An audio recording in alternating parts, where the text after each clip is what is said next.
Great. Hi everyone.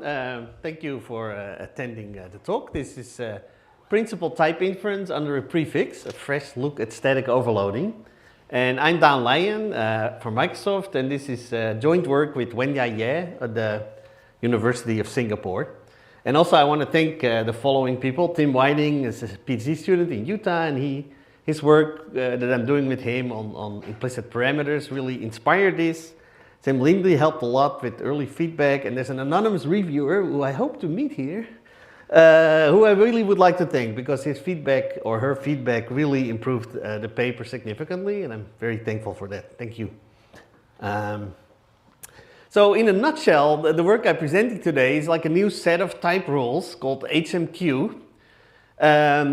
And I would say a better set of type rules than Hindley-Milner, but maybe that's too courageous, right? So let's say it's a more algorithmic set of type rules than Hindley-Milner. And usually that's bad, but I would argue that the clarity of these rules is still very close to Hindley-Milner, which is a very good thing. But there's a special property that every type you derive is actually principal. There's no choice in the types you're deriving. And that in itself gives a really big advantage if you want to define extensions to Hindley-Milner.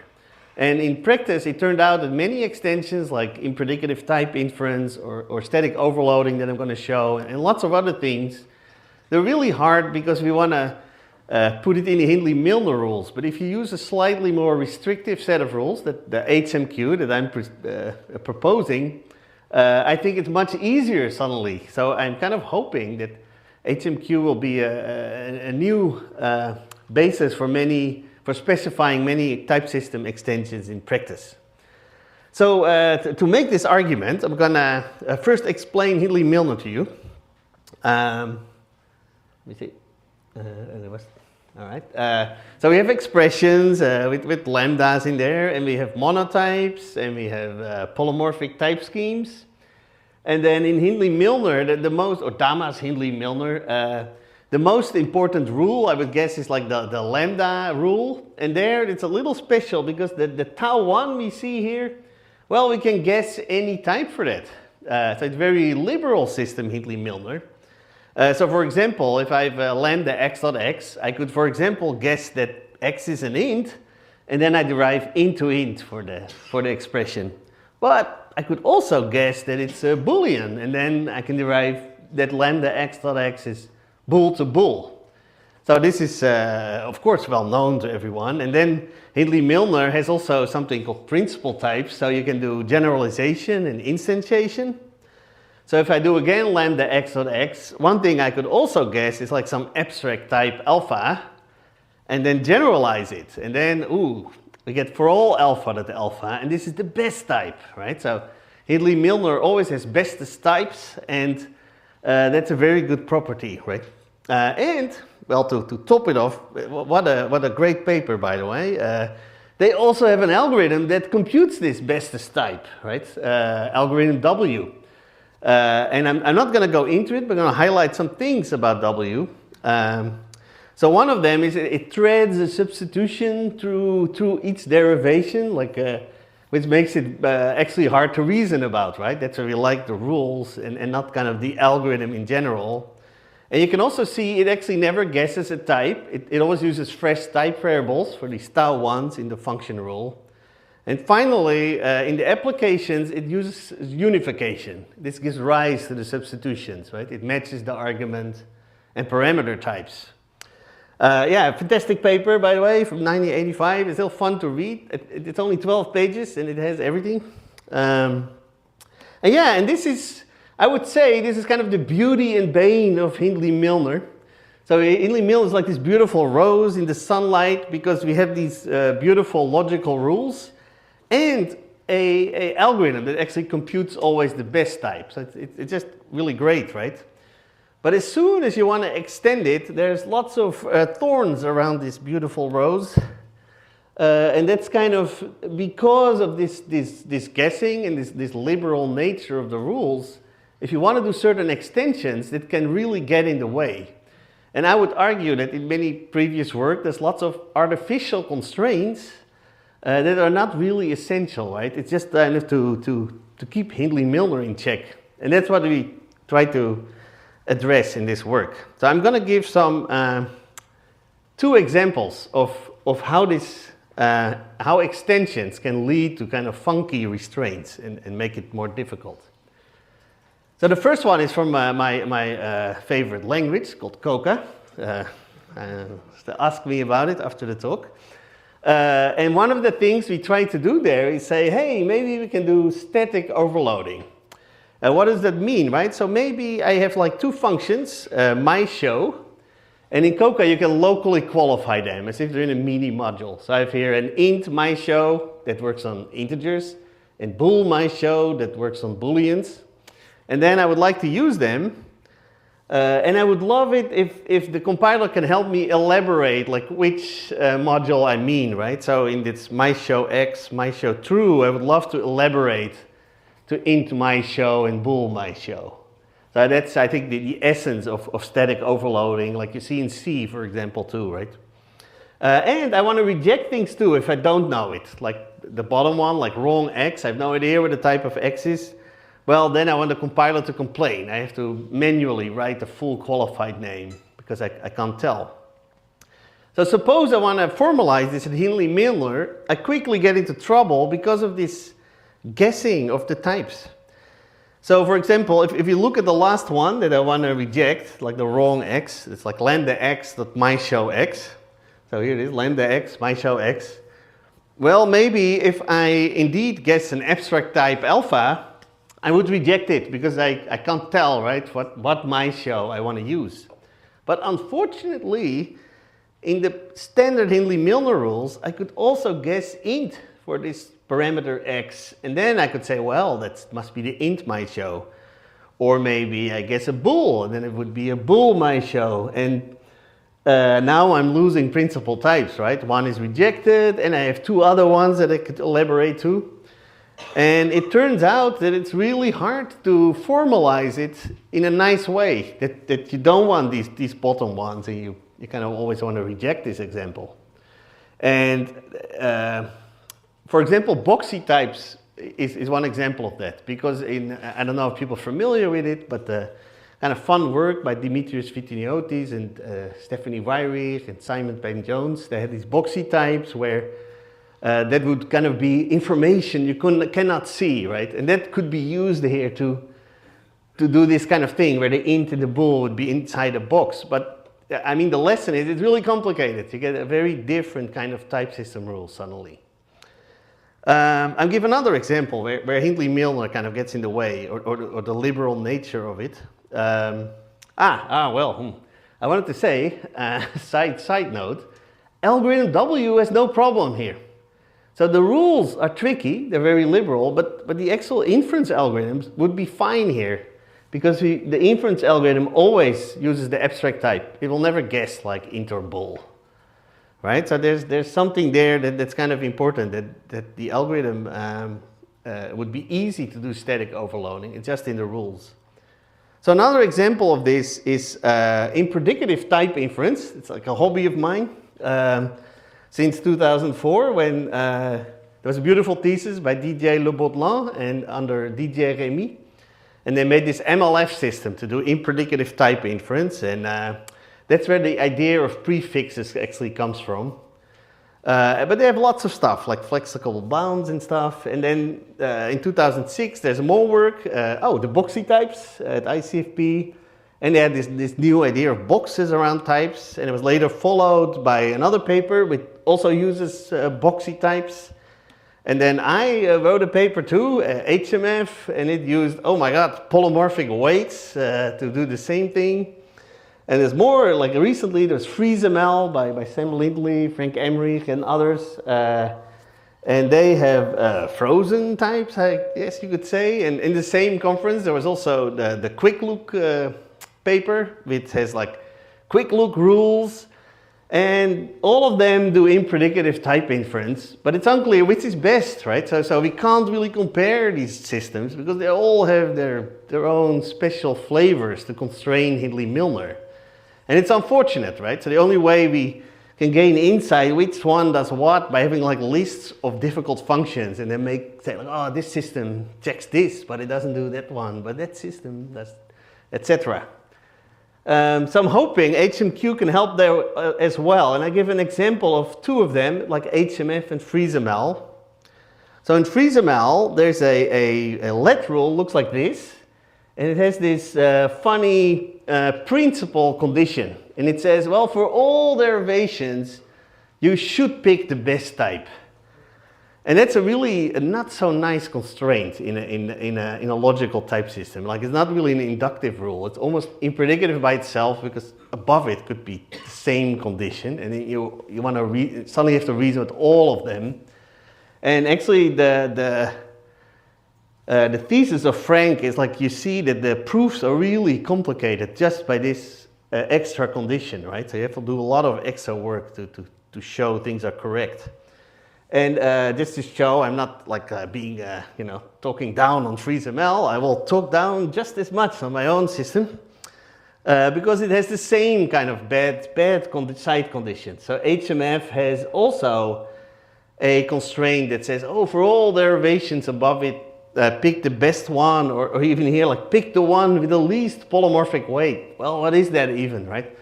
So you get these funny constraints just to keep Hindley-Milner in check. And again, if you actually look at the algorithms that implement FreezeML or HMF, it's not so hard. They're actually small deviations from algorithm W, and they don't contain any of that complexity. So maybe we've been doing that wrong, right, over the past decades. We have these beautiful Hindley-Milner rules and this great algorithm W, but as soon as you want to extend it, we get not so beautiful rules with lots of funny stuff. Boxy types, wobbly types, frozen types, polymorphic weight, well, all kinds of things. So maybe instead of going all the way we should maybe be happy with some handsome HMQ rules, right? Like, maybe not as beautiful, this rose, but at least there's no thorns, right?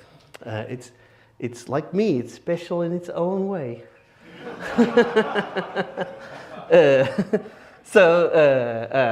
Right, so that's the rules I'm going to show now. Type in front under a prefix, and I argue the close declarative of Hindley-Milner, but it's easier to extend, right? And because you always derive principal types, we don't need any side condition in FreezeML. It will just work. And because we don't do any guessing, static overloading will also just work. You don't need any extra constraints. And the hope is, of course, users can then reason more easily about which program is accepted, because like easy rules. And the compiler writers can still write good and sound algorithms. I'm going to hurry a bit. So these are the rules. I hope you think they're also simple enough. And of course, Simon Peyton-Jones always says, don't show type rules, but now I'm doing it anyway. So I hope it won't be too bad. I just want to say there's still an environment as input, but now you get back a type and a prefix Q. And you can see that there's no more guessing. Like the type for a lambda is always like an abstract type variable, a fresh variable. And just like algorithm W, we kind of explicitly show equivalence between types, like unification in the application role. And finally, there's just a tiny local condition on the let that says that all the free type variables in sigma must be in the gamma. And that ensures that those types are always the best types at the let bindings. And there's no, for all derivation stuff going on. Wow, okay, I'm going to hurry a bit. So here's, for example, how you derive the identity function in HMQ. So you always guess a fresh type. So there's no more guessing, sorry. You always pick a fresh type, no guessing. And in the end, you can only derive this type. You always get for all a.a for lambda x.x. No choice at all. So you can't derive into int or bool to bool. Of course, that gives the question, well, how would you check lambda x increment of x, right? How do I get into int if I have to always pick a fresh alpha, like some abstract type for x? And that's where the prefix is needed. So these prefixes are just kind of little constraint sets in a special form. They're just, type variable equals a monotype.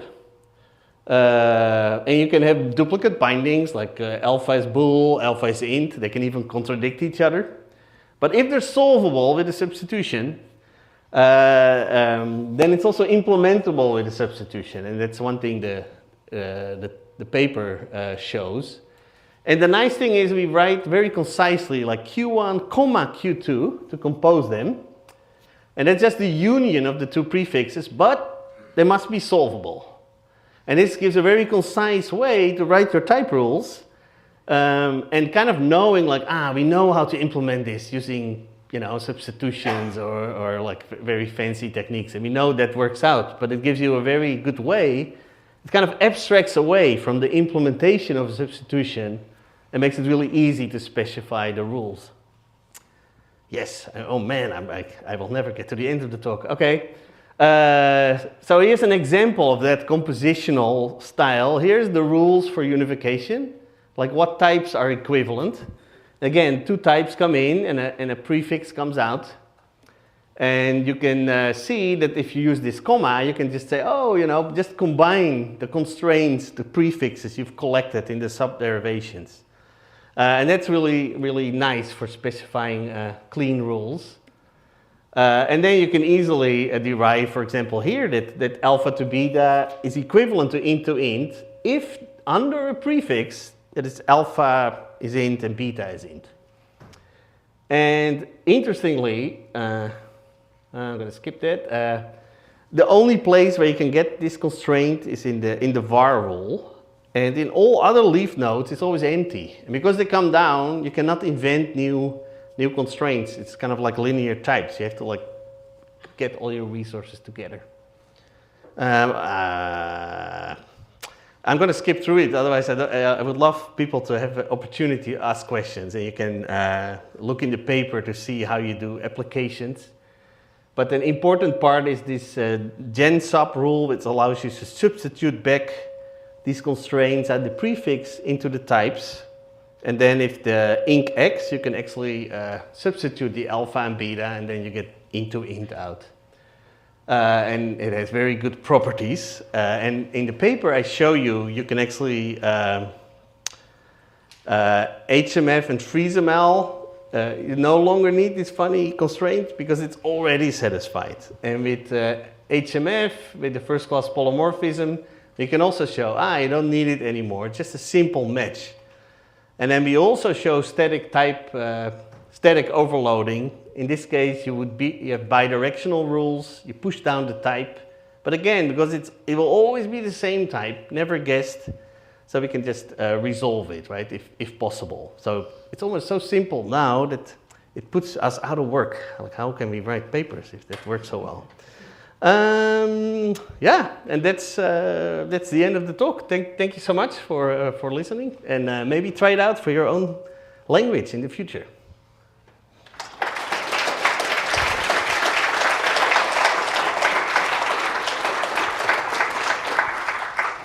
We have time for a few questions. Looks like really cool work. So as someone who's read those zoo of papers a long time ago, I have to ask, what's like the poster child example of something you can handle that the previous papers couldn't handle, or vice versa? The poster child, wow, yeah. It's hard to say. I think there's more that still has to be explored. But for example, if I look at the Boxy type paper, I can see that these boxes are really those abstract types that I introduce, and that what's in the box is what would be in the prefix in this system. So I feel like we could rephrase that one as well, and probably the others too.